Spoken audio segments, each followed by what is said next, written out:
Welcome to the Shifting Our Schools podcast, where we believe learning never stops. We create innovative and flexible professional development opportunities that support the current research and thinking in education today. This week's podcast episode aspires to set you up to take another step forward on your personal learning journey. Now here's your host, Jeff Udick. All right, welcome back to Shifting Schools. Just got off another great interview with Gabrielle Merite. We're talking about data visualization, part of our series here, all about data. Tricia, what was your big takeaway from today's talk? My big takeaway was we can really think about getting curious about our own lives if we are thinking about data literacy. And Gabriella will talk about an example of how she did that in her work, how it was a personal project. And it's such a cool example. I know those of you who teach teens or preteens, I think it's a personal project that could be replicated and students would love to dig into. So I'm not spoiling it here. You'll have to tune in, listen up for it. But again, she talks about the ways that we can use objects, not always having to rely on technology in order to communicate and present data. And also that we don't need to be thinking about huge data sets, but we might start really small. One of the examples that she gives is tracking how many times a day you say thank you and just carrying a notepad around and documenting that. And then think about maybe how you would present a week's worth of thank yous. Yeah, and I love that she talks about, getting personal with data. And we've got so much data. I mean, for better or for worse, we live in a data-rich world.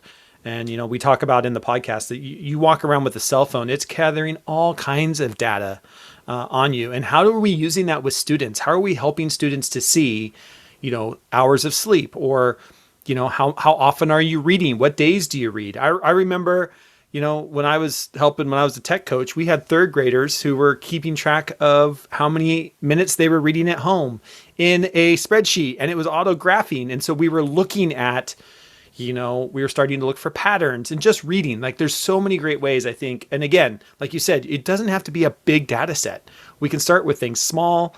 And one of the things we get into, I love this, is looking for things that you don't think that could be data that's sitting around you, like saying thank you. That's just such a great way to go about it. So to learn all about today's guest, please head over to the show notes. I think she's got one of the coolest websites I've ever seen, and I consider myself somebody who looks at an awful lot of websites. Her portfolio, again, just wonderful example of data visualization, and I think this is such an interesting career pathway for students, and really just a way to think differently about what it means to be a storyteller in 2022. Yeah. Such a great episode. Let's get into it. Gabrielle Merite talking about data visualization. And with that, all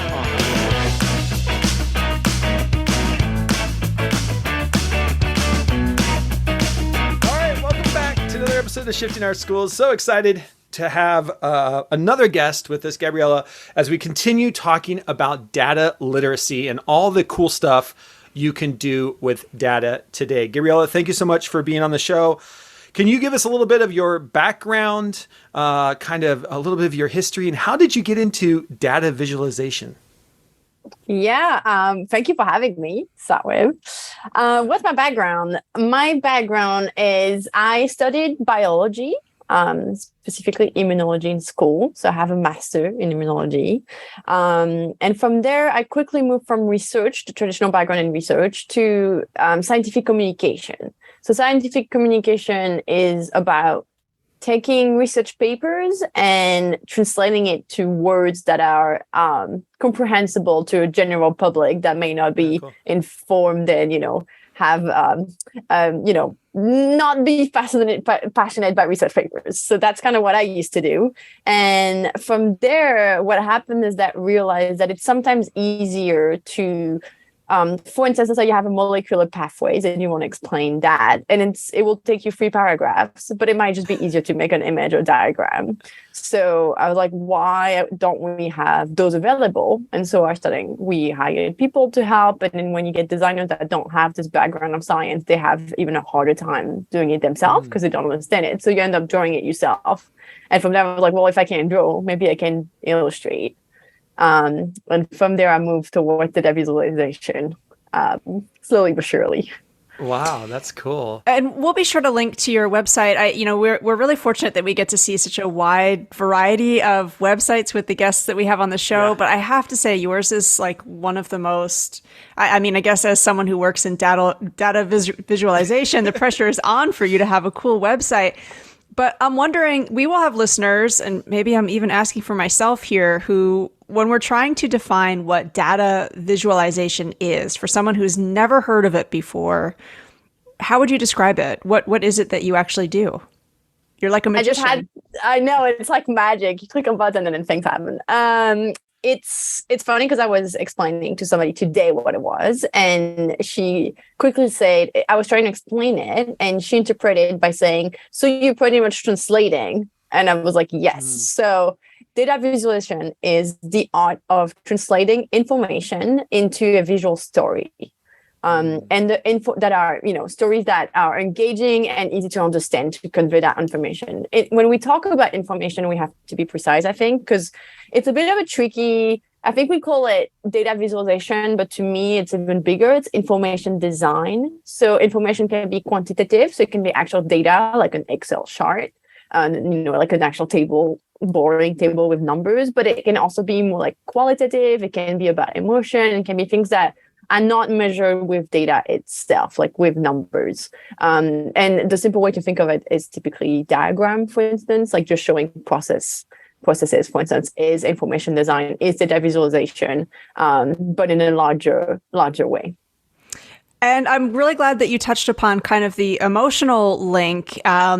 We discovered you through a DataFest talk that you gave, and listeners, the whole playlist is great, but your talk specifically really resonated with us. You discuss the ways in which your work amplifies empathy, and you go through examples of the ways in which information, when we present it slightly differently, it can really shift perspective. So I'm wondering if you might speak a little bit more about the ways that you've presented information in a way that goes beyond those numbers. Yeah, absolutely. The first thing that I think why emotion, I think is quite important here to understand it, because it relates to the answer of like, how do we do it? Why emotion? Because when human takes decision, they're actually not logical. We think we are logical, but really what we're doing is deciding based on our emotion and then, justifying it with logic. And this is not me just spurring my ideas. This is actually research. It's been shown that if you lose some frontal lobe section that allows you to have emotion, you lose the capacity of taking decision.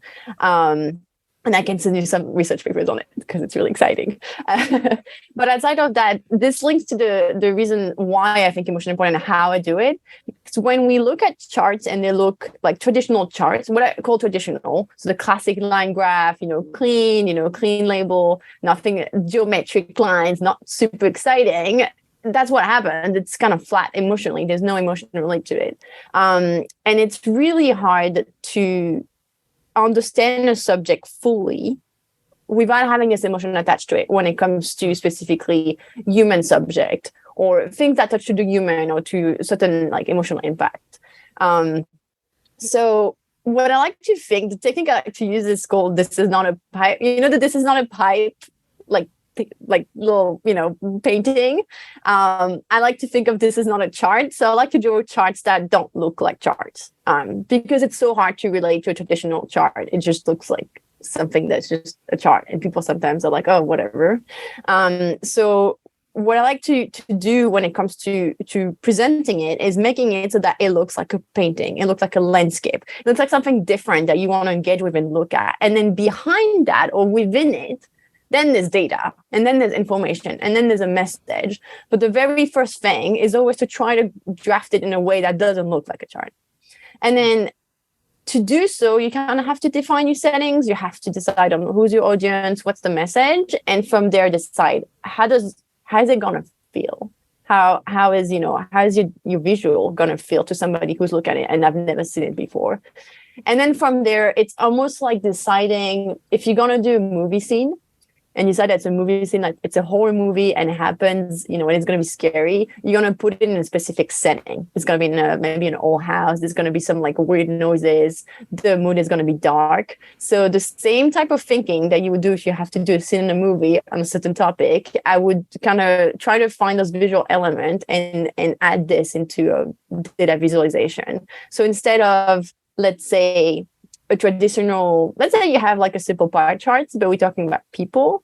Maybe you're talking about a specific group of ethnicity, maybe a specific ethnicity. Maybe I'm going to actually like put the photography of those people within the chart somewhere. If I'm talking about climate change, I'm talking about carbon emission, maybe there's going to be some smoke visual happening to give a mood and atmosphere. Something that, doesn't look like a chart. And at first look conveys certain emotion. And then at second look also convey a message.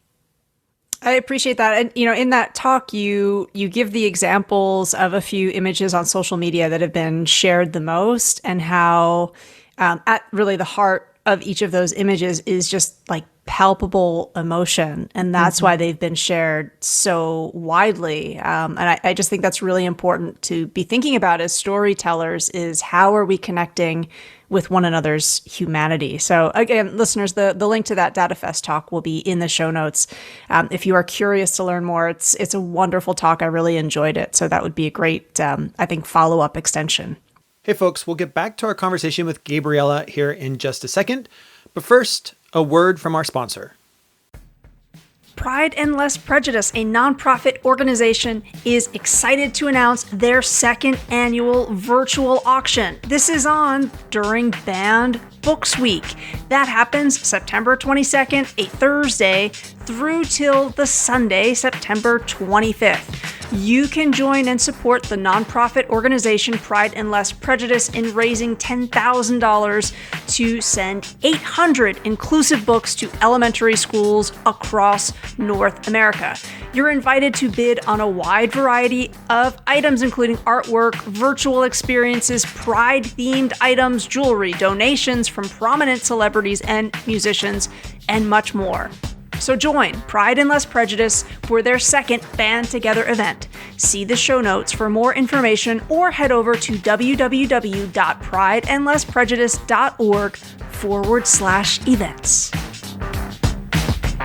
You have an incredible portfolio over on your website. I was there right before we jumped on the call looking at the amazing stuff in your portfolio. And if you're a math teacher or an art teacher listening to this podcast, you're going to want to go check out Gabrielle's portfolio. It's just stunning to see the intersection of data and visualization. There's just some really cool stuff there to get kids, just to get kids motivated and be thinking about data differently. It doesn't just have to be line charts. It doesn't just have to be a pie graph. How do you bring that emotion to your data? And, you've done so much incredible work. You've had clients like Harvard and MIT, the World Bank, just to name a few. But I really want to talk about your work with the 365 days of texting. Can you explain kind of the origin story of that project, and perhaps walk us through how it developed and kind of what is your 365 days of texting? Absolutely. It's a personal project that I made, was that 2 years ago? Quite a while back. So I happen to be French and be married with an American man. And so part of the process to be able to live together is to get a green card.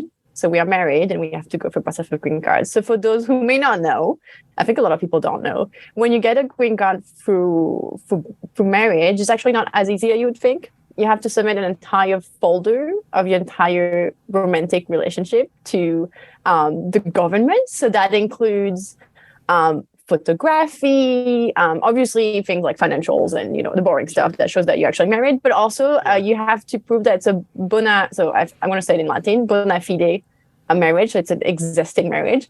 So you have to show text, letters to each other, things that show that you're actually in a engaged in a romantic relationship. So part of doing this putting together this 40 pages folder of what my relationship was, I went into a really deep dive of my relationship, which is interesting in itself.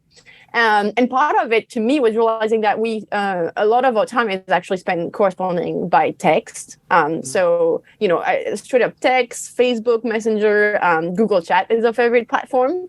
Across the day, talking about groceries, when do you arrive, whatever, whatever we have to talk to. And I realized this is a data set in itself. Like you have an archive that you can actually grab and download as a CSV, an Excel file, and open it. And here you have all those messages from who is it sent from, to whom, what was the actual message, when was it sent. So from there, you can actually do a lot of different analysis. And I was just kind of curious, to be honest. I was like, okay, I have this data set. I'm a data visualization designer. I should probably have fun with it. And I was kind of curious too on like my personal data of like seeing patterns. Like, can I actually see patterns in our conversation by just looking at it? So I just plug in Excel. And my first thought was, well, first, how much do we talk to each other online? And it's quite a bit. So every day, I looked at every single day and I was like, how many messages we exchange between us every day? And you can plot that in a really nice, little circle. What I chose was a circle. The area of the circle was the number of message. And then also I was curious because I speak a lot, which is probably why I ended up on this podcast. I like talking. And I was like, who speaks the most? Like, is there sometimes where it's more me, more him? And so I actually analyzed like the percentage and gave it a color. So the whole visual is not only when do we speak the most, and you can really see patterns, or when we talk the most is mostly during the week where we were both separated and working in different offices. And obviously during the weekend it goes down, but also I speak the most more often. So you can see the color that was dedicated to me, which I believe was yellow. It's a bit more me. But then also what was interesting to me is also looking at the more emotional aspect of the piece, because it looked kind of cold. It's just this little circle area that shows you pattern. I wanted that aspect of like relationship. So I actually used some script on Excel to look for word like I love you, like just the emotional things that you would say. And instead of putting it with just like a circle or square or like this classic symbol, I actually, once I had my real nice layout that you could do in Excel, I actually went by hand and drew by hand every time one of those was exchanged. Drew by hand on the visual every day, one of those messages was exchanged on it. So you can see those little hand drawn hearts everywhere. And then the little things, I wanted to annotate it the way, almost like a love letter of 1 year of texting. So I also added, when did we get married? And there's no text that day because we were together the whole day. So just like, little things like every time there's a gap, it's because we actually went on vacation together. Right. So I added this little addition by hand to like kind of tell a story of like 1 year of relationship in texting with my husband. So it's just a different personal project. Maybe I would do it differently today. But I thought that was interesting, and it's an easy data set that anybody can get. Highly recommend it. Yeah, it's such a cool project. And I have to actually hope that my wife doesn't listen to this episode, because I'm American, but I had to apply to become a permanent resident of Canada. So we went through kind of a similar experience, and I did not do anything as like creative and romantic as you did. So that is such a cool project. And our listeners, K-12 educators, I know that they will have students who will listen to that project, and what a cool way to document a year of friendship, right? I think so many of them also where, they are texting, they're messaging, they're sharing different things all the time. Like, that's such an interesting way to really dig into our relationships, to celebrate them, to be curious about them. So for our audience, who I know they will have students in mind who are thinking they have some of these similar interests that you have expressed, and they've already perhaps shown some capacity for presenting information in a dynamic way, how else might you tell teachers this is a great way to set up your student on this potential pathway? Like, what are some recommendations you might have, or resources that you would point them to? Or just, again, as you look back at some of the fundamental experiences that you had, what's a great way to sort of help encourage a path towards data visualization as a career? I think it's always hard because for me it was a very personal path too. So I think there needs to be an interest, to be honest, in data to start with. I think people get really discouraged. I would say I was, and I hear it from other people transitioning to data visualization, being a little intimidated by data itself. Just the idea of those numbers, this idea of Excel, this idea of just, all this information, and the idea of like, how do we analyze that without going into deep statistic? So to me, small data, what I call small data, is very important. So how small can we start? And by that, I think most of my personal work is actually really close to that. It's actually very simple data sets. Sometimes it's just 1%, like 30% of those people do these things. The smallest data can be very interesting. So how can we make actually those small data points the most interesting one?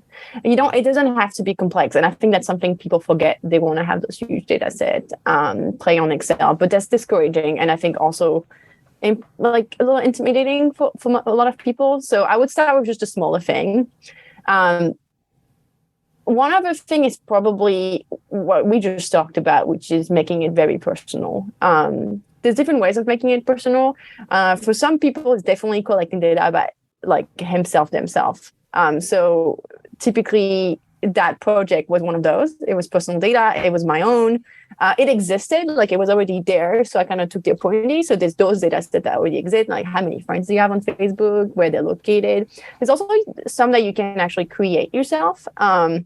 What if you start tracking your own activity, whether it's your diet, your running, your numbers of, we actually naturally do it. I think a lot of people track their steps. So there's things that we already do. So what is it that you collect or that you could collect and make something out of it? Somebody who's really an expert into that and speaks a lot about it is Georgia Lupi, who I work with at Pentagram. She really has demonstration. She actually had an entire project where she exchanged letter with Stephanie Pozavec about like things that we're tracking, like clothing color in my closet, or how many times I say thank you per day, like simple things that you would never think about. But this idea of like personal things that you can collect yourself by hand on a notepad, again, is really easy. And there's something interesting about like knowing more about yourself, maybe, or about people around you. Like I did one obviously on like, our relationship texting. I'm actually currently measuring how often do we fight and what do we fight about? Then like, and maybe it's also interesting in itself, and I could bring that to, I don't know, somebody who can help us out with that. But I think there's definitely this personal aspect. And for some people, and for me, that's mainly the case, is I only want to explore database about things that I care about. So for some people, it's just a personal experience. And for some, it's about other people's experience.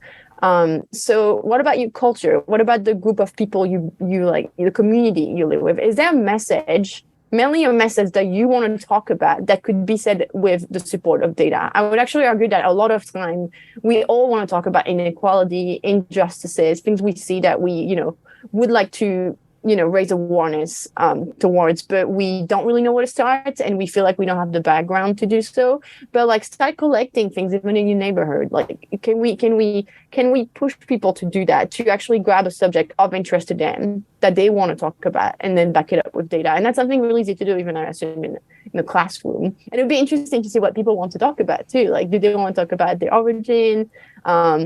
Like, is there like all those subjects that maybe we haven't think about as educators, as people who do data viz? I'm covering subjects that are the one I'm interested in, but I'm sure there's plenty of like, I mean, I had this kid that I was visiting when I was younger. He was obsessed with dinosaurs and knew all the teeth of every single type of dinosaur, and that could be a beautiful data viz in itself. Yeah. So can we have that? I think this is like the first very step. And then the data viz doesn't have to be done in a computer. I think there's this like gap of like people wanting to do really fancy things the way I do, with using like those heavy machines and Photoshops and, really heavy design. But can you do data visualization with rice at home, just rice? Can you do data visualization with putty? Can you do data visualization with cookies? I think there's very simplest way of doing things that are visuals, but may not be made as a graphic in a computer. I'm wondering if an example of that, the artist Christoph Neumann, I hope I'm getting his name right. I I believe, did this series with M&Ms, with, just the chocolate candy, of trying to explain how does the Electoral College work in the U.S. And he only, had kind of M&Ms as the representation. I don't know if that's kind of an example of what you're talking about or not. Yeah, it's a great example. I believe there's an Instagram account called, I believe it's Couple in Data or something related. I'm not sure. It's a couple. And they made data visualization with just like random object, like filling up glasses with liquids, cookie stuff, pizza cut. It's wonderful. It's also hilarious, to be honest. And I think there's a lot we can do with just the object we have, like the size of your pencil. I'm not sure, but and also something about the visual metaphor about which object would you choose to talk about this specific topic? Tape. There's a great video, I believe it's from Vox. I think it's from Vox, about carbon emission per like food item.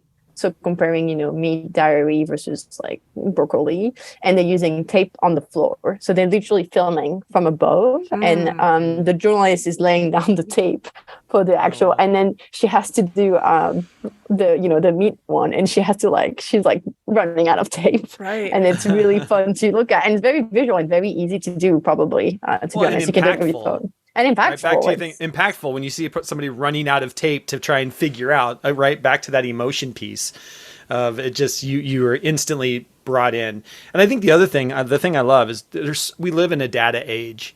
There is data around us. If your cell phone is on you, it is constantly collecting data. I mean, every cell phone now has activity app of how much time you're spending in every app, how much time to your point, steps and sleep. And I mean, it's just sitting there. How do we use that, especially with students in classrooms? I mean, there's just so much data we have on ourselves, that personal piece first. How do we start with that when we're talking about making data visualizations? So that's and your message of trying to measure some of the things that we never think about. I love that idea of how many times in a day do I say thank you? And Jeff and I have been talking a lot about media literacy, and I'm thinking even of tracking, doing a better job of, really noticing what are some of the things that are being advertised to you, and doing that comparison even with a small group of students.